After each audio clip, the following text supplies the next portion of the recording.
जय हिंद दोस्तों। आज हम भारत का सामान्य परिचय देखेंगे। यानी भूगोल में ये टॉपिक भूगोल से संबंधित है, जियोग्राफी से संबंधित है। तो इसमें हम देखेंगे कि भारत का सामान्य परिचय क्या है, भारत की स्थिति क्या है, भारत की तटीय सीमा क्या है, भारत की पड़ोसी देशों के साथ सीमा क्या है, इन सब के बारे में हम पढ़ेंगे। आप इस वीडियो को लाइक कर दीजिए और शेयर कर दीजिए अपने दोस्तों के पास और सब्सक्राइब कर दीजिए। अगर आप चैनल पर नए हैं तो सब्सक्राइब कर लीजिए। आइए हम पहले एक पॉजिटिव थॉट देखते हैं कि सफल होने के लिए नहीं बल्कि मूल्यवान होने के लिए प्रयास करें।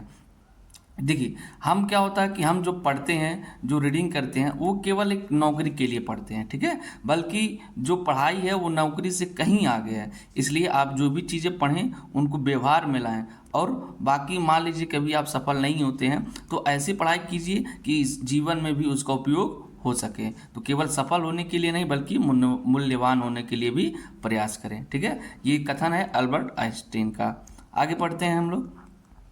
भारत की विशालता एवं तीन ओर से समुद्र से घिरे होने के कारण इसे उपमहाद्वीप की संज्ञा दी गई है। क्या किसकी संख्या? उपमहाद्वीप की संख्या, ठीक है। भारत की विशालता एवं तीन ओर से समुद्र के घिरे, जैसे ये मान लीजिए हमारा भारत है ना, भारत का मैप है, तो इधर भी हमारा क्या है? समुद्र है, इधर भी समुद्र है और इधर भी समुद्र है। तो इसीलिए कहा गया कि तीन ओर से समुद्र से घिरे होने के कारण। अभी हम मैप में देखेंगे।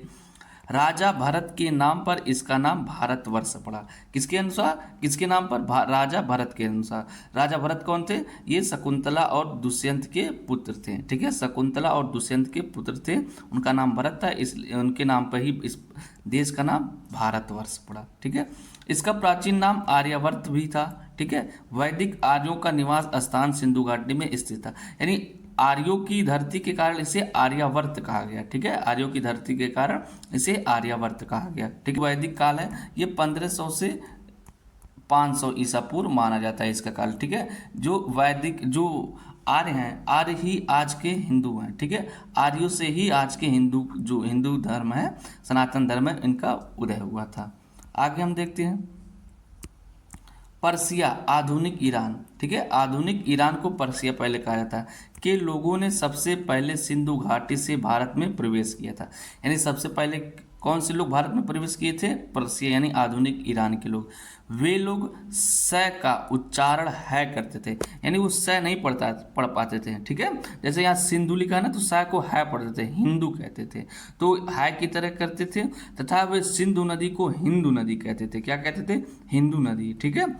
इसी आधार पर इस देश को हिंदुस्तान नाम दिया गया, ठीक है। यानी हिंदू, ये सिंधु सिंधु नदी थी तो सिंधु नदी को कहते थे सिंधुस्तान, ठीक है। सिंधुस्तान, लेकिन स को है पढ़ते थे तो स की जगह फै लिख देते थे तो क्या हो जाता है? हिंदुस्तान। तो इस देश का नाम क्या पड़ गया? हिंदुस्तान। तो हिंदुस्तान किसके नाम पे, किसके कारण पर? कि जो आधुनिक ईरान है, यहाँ के लोग स का उच्चारण है करते थे, इसलिए वो सिंधु नदी को हिंदू नदी कहते थे। और यहाँ की जो धरती थी, इस देश को कहने लगे हिंदुस्तान। क्या कहने लगे? हिंदुस्तान। ये लोग सिंधु का बदला रूप हिंदू यहाँ के निवासियों के लिए भी करते थे। यानी सिंधु का प्रयोग, वो स को है पढ़ते थे तो हिंदू यहाँ के निवासियों को कहते थे, ठीक है। जो सिंधु के पार रहता था, सिंधु के आसपास रहता था, सिंधु नदी के, उसके लोगों को ये हिंदू कहते थे। क्या कहते थे? हिंदू कहते थे। और आज यही हिंदू क्या हो गया? हिंदू एक धर्म बन गया। हालांकि हिंदू कोई धर्म नहीं है, ठीक है। ये धर्म है सनातन धर्म, ठीक है, सनातन धर्म है, ठीक। आगे बढ़ते हैं। जैन पौराणिक कथाओं के अनुसार हिंदू और बौद्ध ग्रंथों में भारत हेतु जम्बूद्वीप का प्रयोग किया गया है। यानी जैन और बौद्ध ग्रंथों में जम्बूद्वीप कहा जाता है। जम्बूद्वीप एक कारण और कहा जाता है कि जो भारत है, भारत में बहुत सारे जामुन के पेड़ पाए जाते हैं। क्या पाए जाते हैं? जामुन के पेड़, तो इसलिए इसको जम्बूद्वीप भी कहा जाता है। जामुन को जम्बू कहा जाता है और यहाँ के स्थान को द्वीप, तो यानी जम्बूद्वीप कहा गया। भारत के लिए प्रयुक्त इंडिया शब्द की उत्पत्ति ग्रीक भाषा के इंडोस से हुआ है। यूनानियों ने सिंधु को इंडस तथा इस देश को इंडिया कहा। जो सिंधु नदी है, सिंधु नदी को इंडस नदी कहा जाता था, ठीक है। जो ग्रीक लोग थे उसको इंडस कहते थे और इंडस से ही पड़ गया इंडिया। क्या पड़ गया? इंडिया, ठीक है। भारत के संविधान में अनुच्छेद 1 में क्या कहा गया कि, ठीक, क्या कहा गया? भारत अर्थात इंडिया राज्यों का संघ है। यानी दोनों नाम, भारत का नाम भी प्रयोग हुआ है और इंडिया का नाम भी प्रयोग हुआ है, जो आजकल बहुत विवाद में रहता है, ठीक है। आगे देखते हैं। अब देखिए ये हमारा मैप है, इस मैप को आप ध्यान से समझिएगा। इस मैप को अगर आपने समझ लिया तो आप इस मैप के सहारे ही सारा परिचय, भारत का परिचय बता देंगे, इस मैप के सहारे ही। ठीक है, आइए देखते हैं हम। देखिए ये भारत का मैप है। अब यहाँ पे देखिए हमारा है अरब सागर, क्या है, अरब सागर, और यहाँ पे है बंगाल की खाड़ी। यानी ये हमारे, देखिए ये जो हमारा हिस्सा है ये हमारा है पश्चिम, ठीक है, वेस्ट, ठीक, और ये हिस्सा हमारा है ईस्ट। कौन सा हिस्सा है, ईस्ट है। और ये हमारा नॉर्थ है, कौन सा है, नॉर्थ, ठीक, और ये साउथ, ठीक, ये हमारा साउथ है। ये हमारा वेस्ट हो गया, ये ईस्ट हो गया, ये नॉर्थ हो गया, ये साउथ हो गया। अब वेस्ट में यानी पश्चिम में हमारा है अरब सागर, कौन सा सागर है, अरब सागर, और ईस्ट में कौन से है, बंगाल की खाड़ी है, कौन सी है, बंगाल की खाड़ी है, ठीक है, यानी ये पूरा समुद्र से हमारा डूबा हुआ है। अब हम देखते हैं कि जो भारत का उत्तरतम बिंदु यानी एकदम उत्तर का स्थान है वो हमारा है इंदिरा कॉल, ठीक है, इंदिरा कॉल ये है लद्दाख में। इसकी जो डिग्री है, जो इसकी स्थिति है वो हमारा है 37 डिग्री 6 मिनट, ठीक है, 6 मिनट, 37 डिग्री 6 मिनट है, 37 डिग्री 6 मिनट। और हमारा उत्तरतम बिंदु क्या है, इंदिरा कॉल, कौन सा है, इंदिरा कॉल, ये हमारा इंदिरा कॉल है, ठीक है। तो आप इसका स्क्रीनशॉट भी ले लीजिए ताकि ये हमें, ये मैप अगर आपके पास रहेगा तो यहाँ से आप तुरंत रिवीजन कर सकते हैं। तो उत्तरतम बिंदु कौन सा है, इंदिरा कॉल लद्दाख है। और फिर हम आते हैं दक्षिणतम बिंदु। देखिए यहाँ पे दो बिंदु मिलते हैं, जो दक्षिणतम में दो बिंदु मिलते हैं। एक तो पूछा जाता है कि भारत के मुख्य बिंदु, भारत के मुख्य भूमि का दक्षिणतम बिंदु, ये हमारा है कन्याकुमारी केप कुमुरिन है। ये 8 डिग्री 4 मिनट पे है, ये हमारा ये स्थान है, ठीक है। तो ये भारत की मुख्य भूमि का दक्षिणतम बिंदु कन्याकुमारी केप कुमुरिन इसको भी कहा जाता है, ठीक है।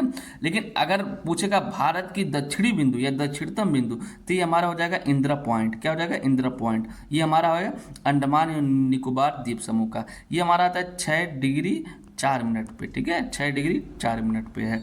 तो भारत का दक्षिणी बिंदु क्या है, इंदिरा पॉइंट। अगर पूछेगा भारत की मुख्य भूमि का दक्षिणतम बिंदु तो आप केप केमुरिन बताइएगा, केप केमुरिन बताइएगा, ठीक है।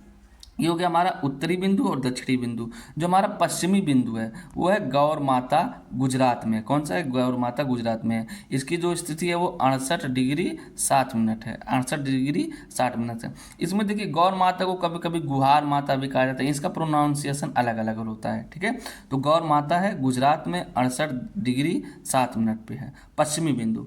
जो हमारा पूर्वी बिंदु है ये है किबुथु, बू बी थू, ठीक है, इसका प्रोनाउंसिएशन भी अलग अलग होता है, की बुथू। ये हमारा है 97 डिग्री 25 मिनट पे, ठीक है, 97 डिग्री 25 मिनट पे। तो आप यहाँ से पश्चिमी उत्तरी बिंदु हमारा इंदिरा काल, दक्षिणी बिंदु हमारा इंदिरा पॉइंट है, ठीक है। पश्चिमी बिंदु हमारा गुहार माता गुजरात में है। किबुथु हमारा पूर्वी बिंदु है, ये है हमारा अरुणाचल प्रदेश में, किसमें, अरुणाचल प्रदेश में, ठीक है। अरुणाचल प्रदेश से एक और फैक्ट क्या है कि यहाँ पे भारत में सबसे पहले सूर्योदय कहाँ होता है, अरुणाचल प्रदेश में ही सबसे पहले सूर्योदय होता है, ठीक है। तो ये हो गया हमारा उत्तरी बिंदु और दक्षिणी और पश्चिमी पूर्वी बिंदु, ठीक है। अब हम देखते हैं भारत के पड़ोसी देश, ये हमारा है पाकिस्तान। कौन सा देश है, पाकिस्तान। ये पाकिस्तान जो है वो 3323 किलोमीटर की सीमा साझा करता है, कितना, 3323 किलोमीटर की, ठीक है। और यहाँ पे एक जो रेखा बनाई हुई है, इस रेखा को कहा जाता है, इस सीमा को कहा जाता है रेड क्लिफ रेखा। कौन सी रेखा, रेड क्लिफ, ठीक है, रेड क्लिफ रेखा इसको कहा जाता है। फिर हमारा यहाँ पे थोड़ी सी 106 किलोमीटर पे हमारा सीमा लगता है अफगानिस्तान से, किसके, अफगानिस्तान से। इस रेखा को कहा जाता है डूरंड रेखा, कौन सा, डूरंड लाइन, ठीक है, डूरंड लाइन। फिर हमारा वहाँ से आता है, ये हमारा है चीन, कौन सा है, चीन है, क्या है, चीन। इस चीन की जो सीमा है वो है 3488 किलोमीटर है, ठीक है, 3488 किलोमीटर, 3488 किलोमीटर हमारा भारत और चीन की सीमा है, ठीक है। फिर हमारा यहाँ आता है नेपाल। नेपाल जो है वो हमारा 1751 किलोमीटर की सीमा साझा करता है, कितना, 1751 किलोमीटर की साझा करता है। लेकिन इसकी लाइन को कोई नाम नहीं दिया गया है। और जो चीन की लाइन है, चीन की रेखा, भारत और चीन की रेखा को कहा जाता है मैकमोहन रेखा। कौन सी रेखा, मैकमोहन रेखा, ठीक है। अभी हम आगे देखेंगे इसको। फिर हमारा आता है भूटान। कौन सा है? भूटान। भूटान 699 किलोमीटर की सीमा साझा करता है। भारत और भूटान की सीमा कितने हैं? 699 किलोमीटर। फिर हमारा आता है बांग्लादेश। बांग्लादेश की सीमा जो है वो 4096.7 किलोमीटर है, ठीक है, 7 किलोमीटर है। इसके भी लाइन को कहा जाता है रेड क्लिफ लाइन, ठीक है, रेड क्लिफ रेखा कहा जाता है। फिर हमारा आता है म्यांमार। म्यांमार की जो सीमा रेखा है वो हमारा है 1643 किलोमीटर। कितना? 1643 किलोमीटर। ये हमारा पड़ोसी देश हो गया। पहला हमारा पाकिस्तान, अफगानिस्तान, चीन, नेपाल, भूटान और म्यांमार, फिर बांग्लादेश। 7 हमारे पड़ोसी राज्य हैं। कितना है? 7 है। फिर हमारे 2 पड़ोसी राज्य और आते हैं। हमारा आता है श्रीलंका, ठीक है, यहाँ पे हमारा श्रीलंका है। और नीचे हमारा है मालदीव। कौन सा है? मालदीव है, ठीक है। तो ये भी 2, ये इसको कहा जाता है समुद्री सीमा के देश, ठीक है। तो कुल मिला जुला के 9 पड़ोसी देश हैं। अगर मुख्य पूछा जाएगा तो 7, अगर पूरा पूछा जाएगा तो 9 पड़ोसी देश हमारे पड़ोसी देश हैं, ठीक। अब देखते हैं हम, जो देखिए भारत का पश्चिमी और पूर्वी विस्तार है, पश्चिमी और पूर्वी विस्तार है, वो है 2933 किलोमीटर। कितना? 2933 किलोमीटर।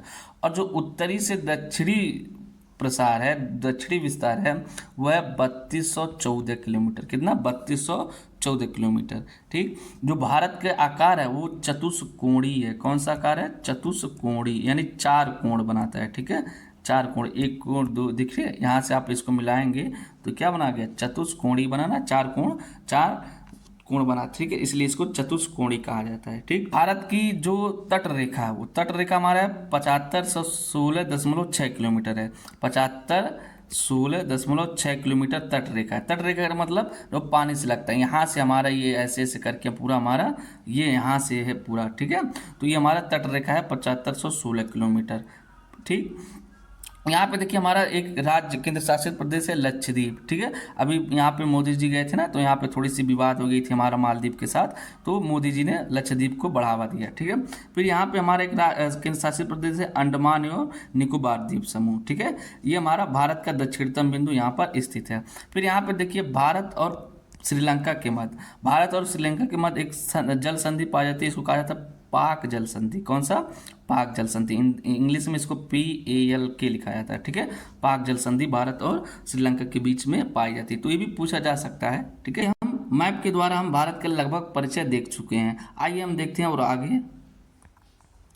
अब देखिए भारत की स्थिति और विस्तार क्या है। भारत की स्थिति अभी विस्तार हमने देखा है मैप की सहायता से ना। जो भारत है वो पृथ्वी के उत्तरी पूर्वी गोलार्ध में स्थित है, उत्तरी और पूर्वी गोलार्ध में स्थित है। अगर आप ये नहीं जान पाते हैं कि गोलार्ध क्या है, उत्तरी पूर्वी गोलार्ध क्या है, तो हमने एक वीडियो बना रखा है, उसमें हम लाइव पढ़ा रहे थे, ठीक है। तो वहाँ पे आप वीडियो जाके देख सकते हैं, उसका लिंक हम डिस्क्रिप्शन में दे देंगे, वहाँ पे आप सारा चीज़ समझ सकते हैं। और इसका जो भौगोलिक क्षेत्रफल है वो 32,87,263 वर्ग किलोमीटर है। कितना? 32,87,263 वर्ग किलोमीटर है।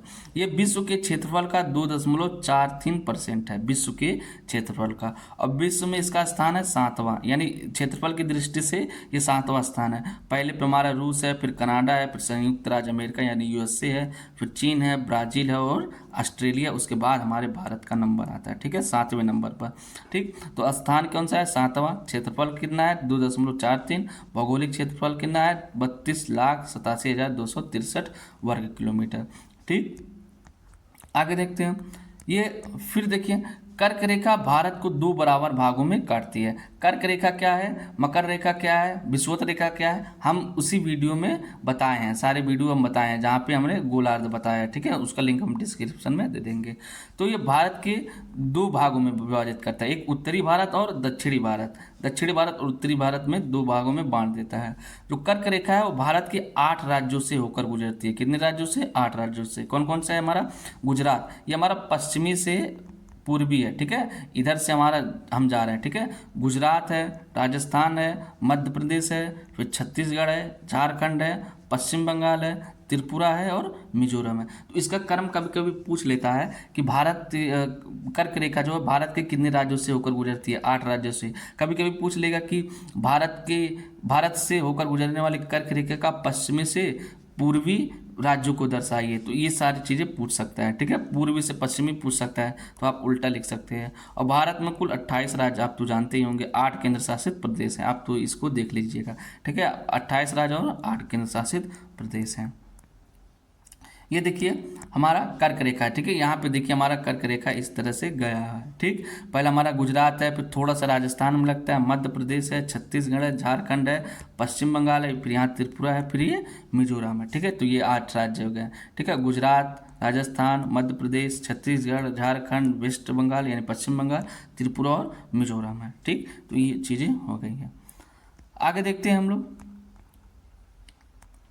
जो भारत की पूर्व से पश्चिम की लंबाई है। ठीक है, यानी पश्चिम से पूर्व, ये वो है 2933 किलोमीटर। अभी हम मैप के सहारे देखिए ना, मैप में हमने बताया 2933 किलोमीटर। फिर उत्तर से दक्षिण की लंबाई है 3214 किलोमीटर। भारत की आकृति बताएं चतुष्कोणीय है। ठीक है, इस तरह से हमारा कोण बन रहा था। ठीक है, भारत की स्थलीय सीमा की लंबाई है 15,200 किलोमीटर, यानी चीन, पाकिस्तान, नेपाल, भूटान, इन सब का सीमा मिलाएंगे तो हो जाएगा हमारा 15,200 किलोमीटर। मुख्य भूमि की तटीय सीमा है हमारा 6100 किलोमीटर। द्वीपों सहित देश की कुल तटीय सीमा हमारा है 7516.6, 7516.6 किलोमीटर है। अब भारत की कुल सीमा निकालेंगे। भारत की कुल सीमा हमारा है 22,716, यानी तटीय सीमा भी और स्थलीय सीमा दोनों को जब जोड़ देंगे तो हमारा हो जाएगा 22,716 किलोमीटर। ठीक है, 15,000 हमारा स्थलीय और 7,500 हमारा है द्वीपों सहित तटीय सीमा। ठीक है, तो कितना हो जाएगा 22,716 किलोमीटर। ये हमारा देख लीजिए कि भारत के किस राज्य से कितने सीमा लगता है। ठीक है, राज्य कौन कौन से है हमारा, अंडमान निकोबार, इसमें लगता है 1962 किलोमीटर। ठीक है, ये हमारा तटीय सीमा है। गुजरात से लगता है 1214 किलोमीटर। आंध्र प्रदेश से लगता है 973 किलोमीटर। तमिलनाडु से 960, महाराष्ट्र से 652, केरल से 569, उड़ीसा से 457, कर्नाटक से 280, पश्चिम बंगाल से 157, लक्षद्वीप से 132, गोवा से 151, पुदुचेरी से 31, दमन व दीव से 27 किलोमीटर। ठीक है, ये हमारा तटीय रेखा से संबंधित है। और कभी कभी इससे पूछ लेता है कि भारत की सबसे कौन सा राज्य है जिससे सबसे अधिक तटीय सीमा है, तो अंडमान निकोबार, ये हमारा केंद्र शासित प्रदेश हो जाएगा। लेकिन जब राज्य पूछेगा तो हमारा गुजरात हो जाएगा। ठीक है, केंद्र शासित पूछेगा तो अंडमान निकोबार, और राज्य पूछेगा तो गुजरात पूछेगा। ठीक है, आगे देखते हैं। भारत का उत्तरतम बिंदु क्या है, इंदिरा कॉल लद्दाख में, हमने बताया ना 37 डिग्री 6 मिनट पे है। मुख्य भूमि का दक्षिणतम बिंदु केप कोमोरिन या कन्याकुमारी भी है, 8 डिग्री 4 मिनट पे है। दक्षिणतम बिंदु क्या है, इंदिरा पॉइंट है। क्या है, इंदिरा पॉइंट, यह 6 डिग्री 4 मिनट पे है। पश्चिमी बिंदु गौर माता या गुहार माता, ये गुजरात में 68 डिग्री 7 मिनट पे है। पूर्वी बिंदु किबूथी है, अरुणाचल प्रदेश में है, 97 डिग्री 25 मिनट पे ये हमारा है। आगे देखते हैं। भारत की अंतर्राष्ट्रीय सीमा की लंबाई एवं संबद्ध राज्य है। पहला देश हमारा आता है चीन। ठीक है, चीन और भारत के बीच में जो रेखा है उसको कहा जाता है मैकमोहन रेखा। ठीक है, कौन सी रेखा, मैकमोहन नामक एक ब्रिटिश विद्वान था, उसने ये रेखा खींचा था, इसलिए इसका नाम पड़ गया मैकमोहन रेखा। इसकी जो लंबाई है वो है 3488 किलोमीटर। कितना, 3488 किलोमीटर। ये 5 राज्यों के साथ सीमा साझा करता है। पहला हमारा है हिमाचल प्रदेश, दूसरा उत्तराखंड, तीसरा सिक्किम, चौथा अरुणाचल प्रदेश और फिर है लद्दाख। 5 राज्यों के साथ ये हमारा सीमा साझा करता है। दूसरा है पाकिस्तान और भारत के बीच में जो रेखा है उसको कहा जाता है रेड क्लिफ रेखा। ठीक है, इसकी जो लंबाई है वो है 3323 किलोमीटर सीमा की। इसमें भी 5 राज्य सीमा साझा करते हैं। पहला है गुजरात, राजस्थान, पंजाब, जम्मू कश्मीर और लद्दाख है। फिर तीसरा हमारा बांग्लादेश है। बांग्लादेश की भी सीमा को कहा जाता है रेड क्लिफ रेखा। देखिए, जो बांग्लादेश है वो पहले पाकिस्तान का हिस्सा था, इसको कहा जाता था पूर्वी पाकिस्तान। ठीक है, लेकिन ये भारत की मदद से आज़ाद हो गया था, तो ये हमारा एक नया देश बन गया बांग्लादेश। इसकी भी रेखा को कहा जाता है रेड क्लिफ रेखा। इसकी जो सीमा है वो 4096 किलोमीटर, ये सबसे अधिक सीमा साझा करता है। इसमें 5 राज्य हैं। पहला पश्चिम बंगाल, मेघालय, मिजोरम, त्रिपुरा और असम है। चौथा हमारा है नेपाल में की सीमा जो है वो 1751 किलोमीटर है। इससे सीमा साझा करने वाले राज्य हैं उत्तर प्रदेश, बिहार, पश्चिम बंगाल, सिक्किम और उत्तराखंड है। आगे देखते हैं 5वां देश पांचवा देश है म्यांमार। म्यांमार की जो सीमा है वो 1643 किलोमीटर है। इसके जो सीमा साझा करते हैं राज्य हैं अरुणाचल प्रदेश, नागालैंड, मिजोरम और मणिपुर। छठा हमारा है भूटान। भूटान की सीमा है वो 6699 किलोमीटर है। इसके जो राज्य हैं वो पश्चिम बंगाल, सिक्किम, अरुणाचल प्रदेश और असम, 4 राज्य सीमा साझा करते हैं। इसमें भी 4 राज्य सीमा साझा करते हैं। सबसे कम सीमा साझा करने वाला देश है अफगानिस्तान, केवल 106 किलोमीटर है। इसकी रेखा को कहा जाता है डूरंड रेखा, और ये लद्दाख में ही केवल सीमा साझा करता है। तो ये हमारा भारत का एक सामान्य परिचय था। आप इस वीडियो को लाइक कर दीजिए और शेयर कर दीजिए। आप अपने आसपास दोस्तों को, जो भी दोस्त हैं उनको शेयर कर दीजिए, उनको बताइए कि यहाँ पे जो इन्फॉर्मेशन वीडियो दी जाती है। और नए चैनल पर नए हैं तो सब्सक्राइब कर लीजिए, ठीक है। और क्योंकि जिससे कि आपको जो भी वीडियो डाला जाए उसका नोटिफिकेशन तुरंत मिल जाए। तब तक के लिए धन्यवाद। जय हिंद, जय भारत।